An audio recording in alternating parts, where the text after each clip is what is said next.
Hey folks, thanks for watching my monologues. In case you haven't heard, I'm told there's an election coming up pretty soon. In some areas, there's a lot of violence and civil unrest. If you're in the market for personal protection for yourself or your family, I'd encourage you to visit Guns Etc.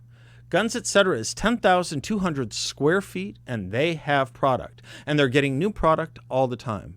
They'll work with you to get the exact type of protection that fits your needs. Stop by their store in Mesa or visit gunsetcetera.com, where you'll have access to over $400 million worth of firearms and accessories. And if you like my monologues, please subscribe to 960 The Patriots YouTube channel. Welcome back and happy Friday, October 2nd, 2020. King Solomon taught, "Do not rejoice when your enemy falls, and do not let your heart be glad when he stumbles." If we look to the secular author of Western morals, Aristotle, we learn in Book 2 of his Nicomachean Ethics, quote, "Not every action nor every passion admits of a mean, for some have names that already imply badness, e.g. spite, shamelessness, envy, and in the case of actions, there's adultery, theft, murder. For all these and such like things implied by their names that they are themselves bad, and not the excess or deficiency of them. It is not possible, then, ever to be right with regard to them. One must always be wrong," close quote. What we're talking about is a word here today, a loan word from the German, Schadenfreude. It literally translates from the German to damage, harm, or injure joy.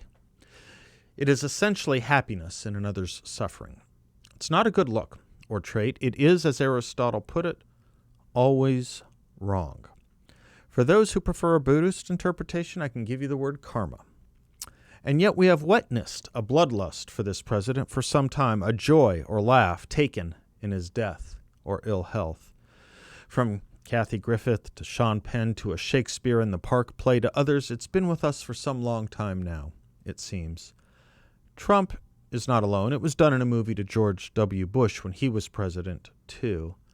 And just early this morning, we had tweets from former Hillary Clinton spokespeople saying they wished Trump dead. We've had professors proclaiming, though they are atheist, they got a sign from God this morning. A Morning Consult poll has 40% of Democrats happy over this news. I don't think we need to ask everyone to be a psychiatrist or political scientist or even historian, but when we reached the apex of the crisis of the House divided that Abraham Lincoln warned about, Lincoln could still and did say in his first inaugural, quote, "We are not enemies, but friends. We must not be enemies. Though passion may have strained, it must not break our bonds of affection. The mystic cords of memory, stretching from every battlefield and patriot grave to every living heart and hearthstone all over the broad land, will yet swell the chorus of the Union, when again touched, as surely they will be, by the better angels of our nature." Even as our bloody Civil War was winding down, where American was pitted against American at the point of the sword, after hundreds of thousands of deaths, Abraham Lincoln would conclude his second inaugural saying, quote, "With malice toward none, with charity for all, with firmness in the right as God gives us to see the right, let us strive on to finish the work we are in, to bind up the nation's wounds, to care for him who shall have borne the battle, and for his widow and his orphan, to do all which may achieve and cherish a just and lasting peace among ourselves and with all nations," close quote. To care for him who shall have borne the battle, and his widow and orphan, was not a message or wish exclusive to the Union. So what level of patriotism do we see, do we have today, where death wishes for the President of the United States or the celebration of an illness that befalls him becomes such a coin of the political realm? What does it say about the Washington Post, whose motto is "Democracy dies in darkness," when they tweet this morning from their official Twitter page, quote, "Imagine what it would be like to never have to think about President Trump again," close quote. What does it say of the state of patriotism for our fellow countrymen on the left? It says to me, among other themes, they are engaging in a form of secession from their country. Think about patriotism coming from the Greek word for father. Their belief in this country is not contingent on whether it is a good country or not, or does good or not right now, but whether its particular policies are in the hands of the right political party or not, their political party or not, and they are willing to treat or wish illness and death on those who lead the party they do not belong to. They have conflated good with political party, not good or bad in any normal or traditional or classical sense, but in a hyper-partisanship sense, which is an abandonment of morality. The country is a good country, regardless of party, we used to think until yesterday. We spoke of Professor Walter Burns earlier in the week, and it was worth citing him again just now from his work on patriotism. Burns reminds us of how Abraham Lincoln himself saw patriotism, marked out most articulately, perhaps, in his eulogy of Henry Clay. It was a twofold definition. Note it carefully. Lincoln spoke of Clay, saying Clay, quote, loved his country partly because it was his own country, but mostly because it was a free country. And he burned with a zeal for its advancement, prosperity, and glory because he saw in such the advancement, prosperity, and glory of human liberty, human right, and human nature. Close quote. The twofold nature is the order of first impression of loving your own. It always is. And your own in this case is your country, which is somewhat inherent and natural to love, but then intellectually to love your own because you know it to be good is another thing. That is why it is so critically important we understand what it means based on party and policy, for what it means for the left to try to cast and pitch this country as not good, as bad, as evil, perhaps as not ever that great. When it is not good, you get revolution and the right of revolution under law, at least natural law. What is unnatural, it seems to me, is the order morum of patriotic love. It's to have a natural and inherent love of your party that is over and above or replaces your inherent and natural love of country. That's what we're talking about here. Love of party over love of country. What we end up with is a perversion and a disorder, a true disorder of loves, where it then becomes based not just on party over country, but a death wish, a wish of the other party's leader's death. This, to a great deal of psychiatry, would be known as homicidal fantasy or homicidal ideation. It might be known as a personality disorder in human relations, perhaps sadistic personality disorder. Applied to our politics and country, it is, to me at least, worse than a sickness. It is a dangerous, lethal sickness, dangerous to others, dangerous quite literally to the entire body politic. It's not as if strong divisions over political preference are new here.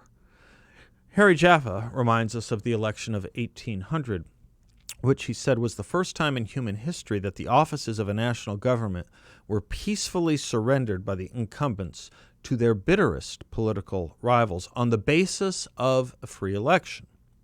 The party contests of the 1790s were the most intense and bitter in our history, more so even than those of the 1850s.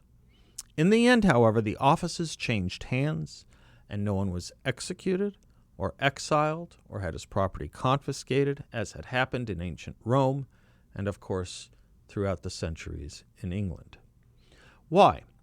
Because we had a free election under a ratified constitution based on natural rights and understandings, especially over a country that was deemed great and worthy of saving, protecting, defending, supporting. Lincoln put it this way in his first annual message to Congress, quote, ballots are the rightful and peaceful successors of bullets, and that when ballots have fairly and constitutionally been decided, there can be no successful appeal back to bullets, that there can be no successful appeal except to ballots themselves at succeeding elections. Such would be a great lesson of peace, teaching men that what they cannot take by an election, neither can they take by a war, a teaching of all the folly of being the beginning of a war. Of course, we were adults back then. Does the left get or know any of this?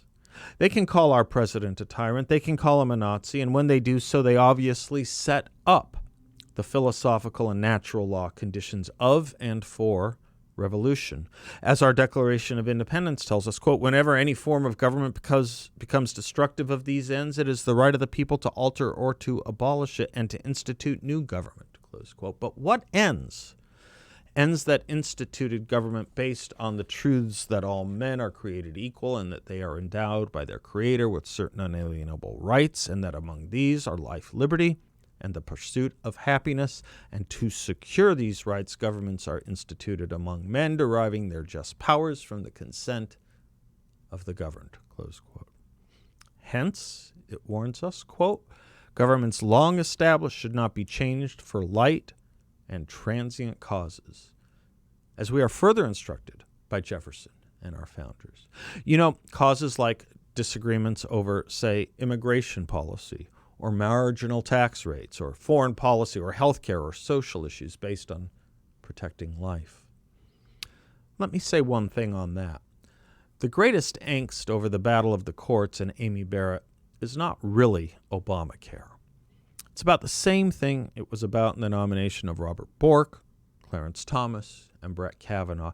It's about the right to life and the constitutional arguments over it. We can debate it.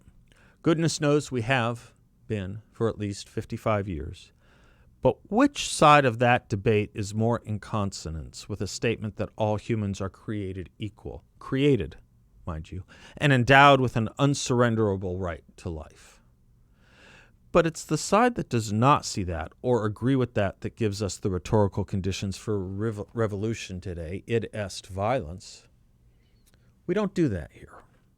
We learned from our Civil War, I thought, what Lincoln said, trying to prevent it in his first inaugural, quote, a majority held in restraint by constitutional checks and limitations and always changing easily with deliberate changes of popular opinions and sentiments is the only true sovereign of a free people. Whoever rejects it does of necessity fly to anarchy or to despotism, close quote. We can have robust and powerful changes of popular opinion and sentiments, as he said, but we fly to anarchy and despotism when political opposition becomes homicidal fantasy. At some point, the adults need to rule our political psychology again, because a party that hosts when it doesn't tolerate or simply ignores such fantasies is a very dangerous thing to our body politic and all our well-being. I'm Seth Leibson. Be right back.